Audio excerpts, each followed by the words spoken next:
Assalamualaikum warahmatullahi wabarakatuh. Yang terhormat Bapak Abdullah Mubarak, SE MSI, selaku dosen pengampu mata kuliah Hukum, Bisnis, dan Regulasi, serta teman-teman yang saya banggakan. Puji syukur kita panjatkan kehadirat Allah Subhanahu wa Ta'ala, karena atas rahmat dan karunia-Nya kita diberikan kesempatan untuk melaksanakan presentasi pada hari ini. Perkenalkan, saya Muhammad Farhan Azizi dengan NIM 241011201268, bertindak sebagai moderator, dan bersama saya ada rekan-rekan saya.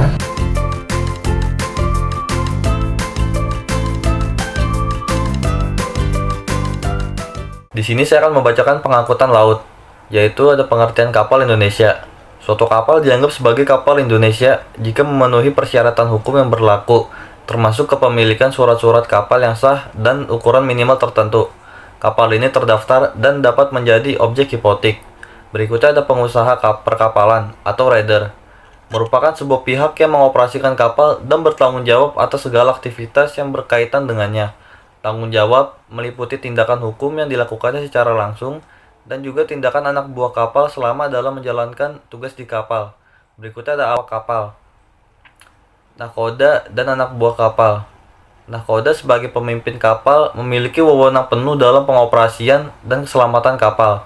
Anak buah kapal termasuk perwira dan kelasi menjalankan tugas-tugas yang telah ditentukan dan terdaftar dalam awak kapal. Jenis-jenis charter kapal. Yang pertama ada charter waktu atau time charter, di mana kapal disewa untuk jangka waktu tertentu. Yang kedua ada charter perjalanan atau voyage charter, di mana kapal disewa untuk mengangkut barang dalam satu atau lebih perjalanan. Terdapat juga perbedaan berdasarkan ketersediaan awak kapal dengan atau tanpa awak. Pengangkutan barang. Proses pengangkutan barang melalui laut, di mana pengangkut biasanya raider bertanggung jawab atas pengangkutan barang sampai tujuan, menjamin kelayakan kapal, dan menjalankan pengangkutan dengan kehati-hatian serta melalui rute yang wajar. Pengangkutan orang. Proses pengangkutan penumpang melalui laut. Kontrak dapat dibuat langsung antara pengusaha kapal dan penumpang atau melalui pihak ketiga. Syarat kelayakan kapal lebih ketat dibanding pengangkutan barang karena menyangkut keselamatan jiwa manusia. Tubrukan kapal, tabrakan antara dua kapal. Tanggung jawab hukum atas kerugian yang timbul ditentukan berdasarkan penyebab tabrakan, force majeure, atau kejadian tak terduga, atau kesalahan salah satu atau kedua belah pihak. Consignment atau bill of lading, surat penting pengangkutan barang yang berfungsi sebagai tanda terima barang, bukti perjanjian pengangkutan, dan surat berharga yang dapat diperjualbelikan. Terdapat 3 jenis consignment: atas pembawa, atas nama, dan atas tunjuk. Berikutnya ada pengangkutan darat, yang terdiri dari 3 poin, yaitu yang pertama, pengangkutan darat lewat jalan darat, yaitu pengangkutan menggunakan kendaraan seperti truk atau mobil melalui jalan darat, diatur oleh perundang-undangan terkait perhubungan darat dan asas kebebasan berkontrak. Yang kedua, yaitu pengangkutan sungai dan perairan darat, merupakan pengangkutan melalui sungai atau perairan darat lainnya dengan alat angkut kecil atau perahu yang bermotor atau tidak, diatur oleh KUH Dagang dan perundang-undangan perhubungan darat serta asas kebebasan berkontrak.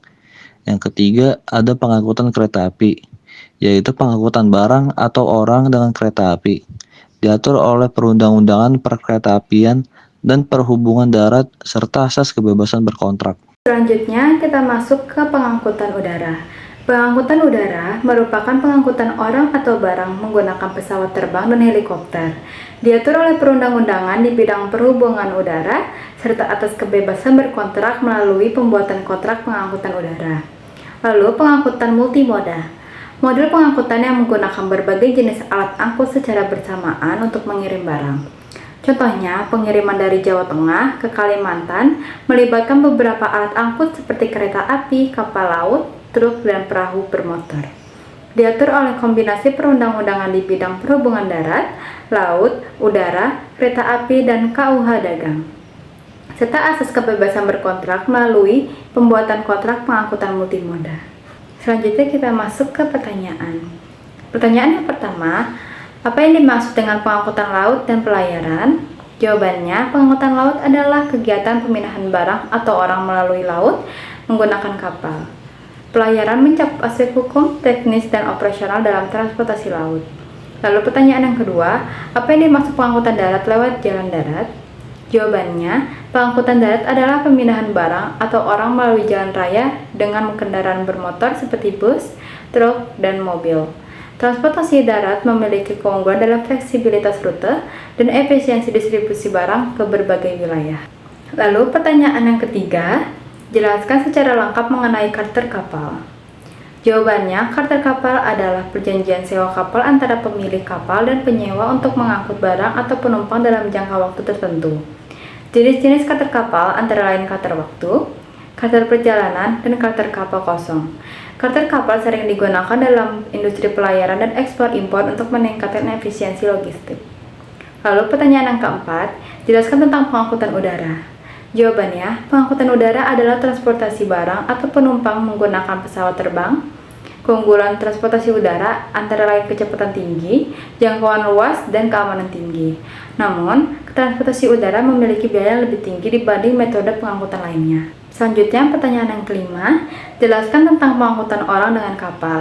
Jawabannya, pengangkutan penumpang dengan kapal dilakukan dengan kapal feri, kapal pesiar, atau kapal laut komersial. Transportasi laut sering digunakan untuk perjalanan antar pulau atau jalur internasional dengan biaya lebih murah dibanding penerbangan. Soal nomor 6. Apa saja regulasi utama dan pengangkutan laut dan pelayaran? Jawabannya, pengangkutan laut dan pelayaran diatur dalam regulasi yang mencakup keselamatan kapal, asuransi barang, dan penumpang, serta perizinan rute. Setiap kapal yang beroperasi harus memenuhi standar keamanan dan kelaikan laut agar dapat beroperasi dengan aman. Nomor 7. Sebutkan keunggulan dan kelemahan dari transportasi udara dengan transportasi darat dan laut. Jawabannya, transportasi udara memiliki keunggulan dalam kecepatan, jangkauan luas, dan keamanan, tetapi biayanya lebih mahal dan kapasitasnya terbatas dibandingkan transportasi darat dan laut. Oleh karena itu, transportasi udara lebih sering digunakan untuk pengiriman cepat dan barang yang bernilai tinggi. Nomor 8. Sebutkan faktor keselamatan yang harus diperhatikan dalam pengangkutan orang dengan kapal. Jawabannya, faktor keselamatan mencakup kapasitas penumpang yang sesuai standar, kelengkapan alat keselamatan seperti pelampung dan sekoci, serta pemeriksaan teknis berkala pada kapal. Nomor 9. Apa perbedaan antara charter waktu, charter perjalanan, dan charter kapal kosong? Jawabannya, perbedaannya yaitu A. Charter waktu memungkinkan penyewa menggunakan kapal dalam jangka waktu tertentu dengan biaya harian. B.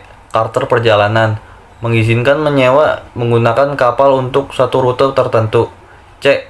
Charter kapal kosong membuat penyewa bertanggung jawab sepenuhnya atas operasional kapal termasuk kru dan perawatannya.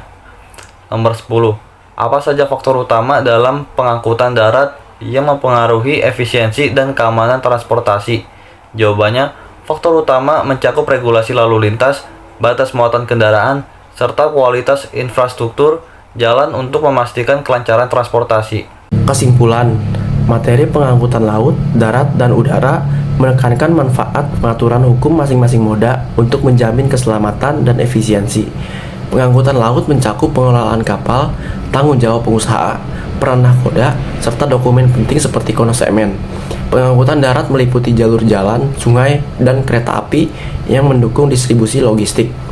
Pengangkutan udara menawarkan kecepatan tinggi dalam mobilitas barang dan orang. Sementara itu, pengangkutan multimoda menggabungkan berbagai moda untuk efisiensi lintas wilayah. Semua upaya ini mendukung transportasi nasional dan kegiatan ekonomi melalui kepastian hukum dan efektivitas operasional.